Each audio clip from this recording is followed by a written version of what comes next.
আসসালামু আলাইকুম ওয়া রাহমাতুল্লাহ। যদি কোনো স্ত্রী তার স্বামীকে তালাক দেয়, তাহলে ওই স্ত্রী কি তালাক প্রাপ্ত হবে? না। যদি কোনো স্ত্রী তার স্বামীকে তালাক দেয়, তাহলে ওই স্ত্রী তালাক প্রাপ্ত হবে না। দুই নিয়মে, দুইটি কানুনের মাধ্যমে স্ত্রী তালাক গ্রহণ করতে পারে।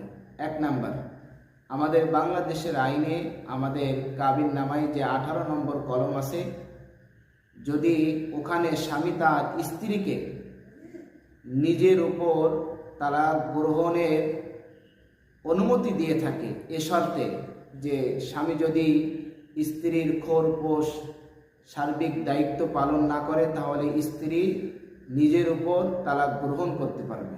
সেক্ষেত্রে স্ত্রী নিজের উপর তালাক গ্রহণ করতে পারবে, কিন্তু স্বামীকে দিতে পারবে না।